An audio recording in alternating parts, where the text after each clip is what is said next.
청년들이 자신의 일상 속에 경험하는 깊은 묵상을 가지고 하나님께 나아가고 있습니다. 그 묵상의 일부를 함께 나누고자 합니다. 오늘 하루를 지내며 이 고백이 절로 흘러나왔다. 아, 하나님의 은혜로 이 쓸데없는 자, 왜 구속하여 주는지 난 알 수 없도다. 내가 믿고 또 의지함은 내 모든 형편 아시는 주님. 늘 보호해 주실 것을 나는 확실히 아네. 내 형편을 가장 잘 아시는 내 아버지가 나에게 가장 좋은 것들로 허락하실 텐데 왜 보이지 않을 때에는 그것을 믿지 못하고 끊임없이 불안해하고 두려워하며 괴로워하는 걸까? 아니, 왜 하나님이 내 아버지이신 것 그 자체에 소망을 두지 못하는 걸까? 내 영혼아, 내가 어찌하여 낙심하며 어찌하여 내 속에서 불안해하는가? 너는 하나님께 소망을 두라. 그가 나타나 도우심으로 말미암아 내가 여전히 찬송하리로다. 은혜다. 하나님이 내 아버지 되심이, 나 같은 쓸데없는 자의 아버지 되어주심이. 오늘 우리가 나눌 말씀은 사사기 20장 43절부터 48절까지입니다. 그들이 베냐민 사람을 애워싸고 기브아 앞 동쪽까지 추격하며 그 쉬는 곳에서 짓밟음에 베냐민 중에서 엎드러진 자가 18,000명이니 다 용사더라. 그들이 몸을 돌려 광야로 도망하였으나 림몬 바위에 이르는 큰 길에서 이스라엘이 또 5,000명을 이삭 줍듯 하고 또 급히 그 뒤를 따라 기돔에 이르러 또 2,000명을 죽였으니 이날에 베냐민 사람으로서 칼을 빼는 자가 엎드러진 것이 모두 25,000명이니 다 용사였더라. 베냐민 사람 600명이 돌이켜 광야로 도망하여 림몬 바위에 이르러 거기에서 넉 달 동안 지냈더라. 이스라엘 사람이 베냐민 자손에게로 돌아와서 온 성읍과 가축과 만나는 자를 다 칼날로 치고 닥치는 성읍은 모두 다 불살랐더라. 아멘.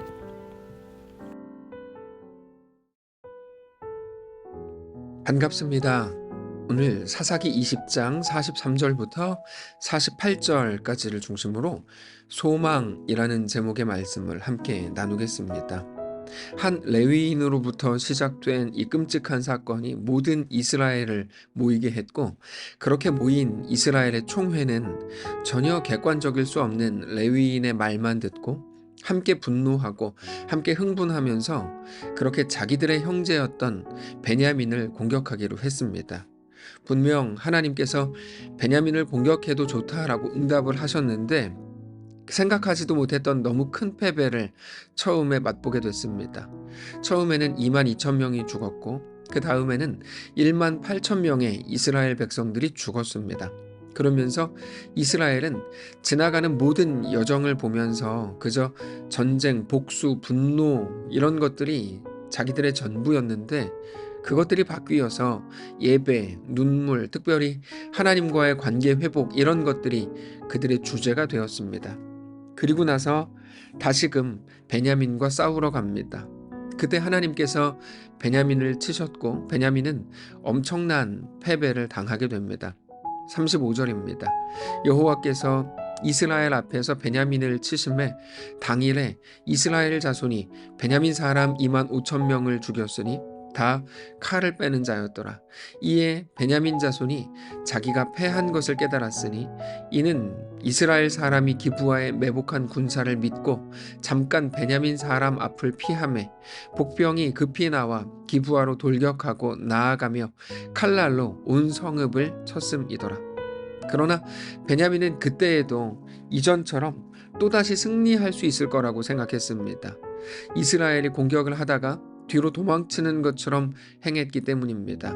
그래서 베냐민의 군사들이 이스라엘 군인들을 추격하는데 자기들의 기브아 성읍에서 엄청나게 큰 연기가 솟구쳐 올라오는 것을 보았습니다.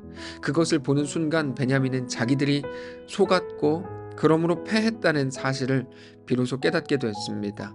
그래서 도망을 쳤지만 곧 모든 군인들이 진멸당합니다. 38절입니다. 처음에 이스라엘 사람과 복병 사이에 약속하기를 성읍에서 큰 연기가 치솟는 것으로 군호를 삼자 하고, 이스라엘 사람은 싸우다가 물러가고 베냐민 사람은 이스라엘 사람 30명 가량을 쳐 죽이기를 시작하며 이르기를, 이들이 틀림없이 처음 싸움같이 우리에게 패한다 하다가 연기 구름이 기둥같이 성읍 가운데에서 치솟을 때에 베냐민 사람이 뒤를 돌아보매 온 성읍에 연기가 하늘에 닿았고, 이스라엘 사람은 돌아서는지라 베냐민 사람들이 화가 자기들에게 미친 것을 보고 심히 놀라 이스라엘 사람 앞에서 몸을 돌려 광야길로 향하였으나, 군사가 급히 추격하며 각 성읍에서 나온 자를 그 가운데에서 진멸하니라. 그들이 베냐민 사람을 애워싸고 기브아 앞 동쪽까지 추격하며 그 쉬는 곳에서 짓밟음에 베냐민 중에서 엎드러진 자가 18,000명이니 다 용사더라. 그렇게 베냐민의 용사 18,000명이 죽었습니다. 얼마 전에 이스라엘 군사 18,000명이 죽었는데 이번에는 베냐민의 18,000명이 죽은 겁니다. 그러나 베냐민 한 지파의 18,000명과 이스라엘 전체의 18,000명은 차원이 다른 거죠. 베냐민은 작은 한 지파에 불과했기 때문에 비록 숫자는 같은 18,000이지만 사실상 베냐민은 모든 것을 잃었고 그렇게 더 이상 싸울 수 없는 상황이 됐다고 생각하는 것이 맞습니다. 그렇게 사실상의 전멸을 당한 베냐민은 도망을 치다가 5,000명이 죽었고 이후에 2,000명이 또 죽었습니다. 그렇게 베냐민의 25,000명의 용사들이 죽은 겁니다. 45절입니다.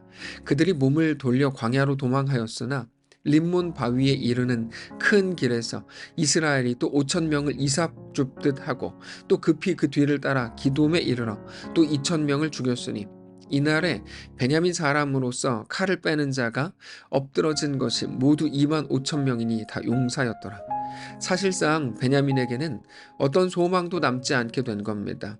다시 처음으로 돌아가서 베냐민은 기브아에 있던 불량배들을 이스라엘 총회에 내어주지 않은 것 때문에 이 전쟁이 시작됐던 것입니다. 베냐민 내부에서도 얼마든지 회의가 있었을 거고, 불량배들이 한 짓이 나쁜 짓이라는 걸 알면서도 여러 가지 현실적인 이유들 때문에 그들을 내어주어 마땅한 징벌을 당하게 해야 된다는 이스라엘 총회의 말을 거부했던 겁니다. 그런데 단지 불량배들을 보호한다거나 또는 어떤 지파의 자존심 때문만은 아니었을 겁니다. 베냐민이 간절히 의지하고 있었던 건 자기들이 가지고 있었던 군사력이었습니다. 베냐민은 많은 왼손잡이 용사들을 보유하고 있었는데 그들은 물매로 돌을 던지면 그게 곧 살상 무기가 되는 그런 사람들이었습니다. 전쟁을 위한 대단한 신무기가 없었던 그 시대로 볼 때 나름대로 원거리 무기였던 물매는 엄청나게 강력한 무기였을 겁니다. 그게 자신감이 되어서 기브아의 불량배들을 내놓으라는 이스라엘의 말을 거부하게 된 겁니다. 단지 이기고 지고의 문제가 아닙니다.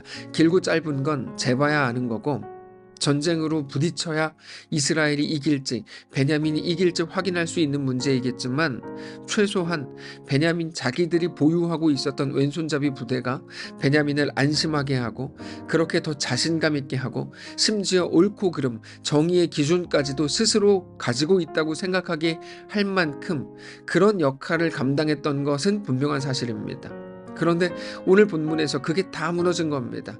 18,000명, 거기에 5,000명, 또 2,000명의 용사들이 다 죽었습니다. 베냐민이 그렇게 떵떵거릴 수 있었던 모든 조건이 다 사라지게 된 겁니다. 이제 어떤 것도 남지 않았습니다. 그래서 남은 사람들 600명이 광야로 도망가서 4달 동안을 숨어 살았습니다. 여러분, 우리가 오늘 그렇게 자신 있는 이유, 여러 가지 현실에 대해 두려워하지 않는 이유가, 그렇게 안심하는 이유가 눈에 보이는 어떤 것, 어떤 조건, 통장에 찍힌 숫자, 세상에 말할 수 있는 조건들 때문이라면 사실 그것들이 한순간에 날아갈 수 있다는 것을 알아야 합니다. 실제로 우리가 가진 눈에 보이는 모든 것들은 바람에 나는 겨와 같습니다. 시대가 바뀌고 상황이 달라지면 무기가 아니라 오히려 짐이 될 수 있는 것들입니다. 성경은 바람에 나는 겨를 붙들고 살아가는 사람들을 단지 어리석은 사람이라고 말하는 것을 넘어서서 악인이라고까지 말씀하십니다. 성경은 우리에게 눈에 보이는 조건들, 세상이 우리를 평가하는 그것들이 아니라 시냇가에 심기운 나무처럼 우리의 유일한 믿음의 대상인 우리 하나님을 바라보고 하나님을 신뢰하라고 말씀하십니다. 그래서 우리가 가진 이 땅의 장막집이 무너지면 그때 비로소 하늘에 있는 우리의 영원한 소망이 있다는 것을 알게 되는 겁니다. 고린도후서 5장 1절입니다. 만일 땅에 있는 우리의 장막집이 무너지면 하나님께서 지으신 집 곧 손으로 지은 것이 아니요 하늘에 있는 영원한 집이 우리에게 있는 줄 아느니라. 베냐민은 눈에 보이는 것들을 의지했지만 한순간에 모든 것을 잃었습니다. 그것은 단지 상징적인 것이 아니라 실제로 힘을 잃은 겁니다. 그러나 그 속에서 오직 하나님이 그들의 소망이신 것을 보이셨습니다. 하나님은 그렇게 이스라엘을 12지파로 이어가십니다. 47절입니다. 베냐민 사람 600명이 돌이켜 광야로 도망하여 림몬 바위에 이르러 거기에서 넉 달 동안을 지냈더라. 우리는 하나님의 언약이 무엇인지 잘 알고 있습니다. 하나님이 우리의 하나님이 되어주시겠다는 약속이 언약입니다. 그런데 우리의 하나님이 되어주신다는 이 말은 단지 우리가 행하는 모든 일을 다 잘되게 하시고 우리를 힘들지 않게 하고 언제나 손쉬운 승리를 우리에게 주신다는 말이 아니라 우리 앞에 있는 모든 일들, 모든 사건, 모든 시간, 우리의 모든 실력, 그렇게 이루어질 우리의 모든 현실 속에서도 모든 현실을 통해서도 결국 우리를 하나님의 온전한 백성으로 완성해 내시겠다는 말입니다. 그렇게 우리의 모든 현실 속에서 우리의 하나님이 되어주시겠다고 하신 것이 우리에게 대한 하나님의 약속입니다. 사랑하는 성도 여러분, 오늘 우리의 현실과 우리의 삶을 바라보실 수 있기를 원합니다. 우리 눈에 보이는 모든 조건들은 결코 우리의 유일한 소망, 영원한 소망이 될 수 없습니다.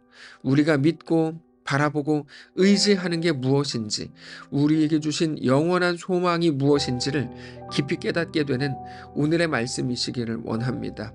기도하겠습니다. 하나님, 우리 눈에 보이는 것들을 의지하고 사랑하고 그것들로 인해 안심했던 우리의 모든 습관들, 어리석음을 넘어선 우리의 악들을 제거하시고 우리의 모든 현실이 아니라 우리의 유일한 소망이신 하나님을 믿음으로 바라보는 오늘, 그리고 이번 한 주 우리의 전 인생이 되도록 축복하시옵소서. 그렇게 하나님을 알되 깊이 알게 하시고 하나님을 깊은 소망 가운데 바라볼 수 있도록 역사하시옵소서. 감사드리며 살아계신 우리 주 예수님의 이름으로 기도합니다.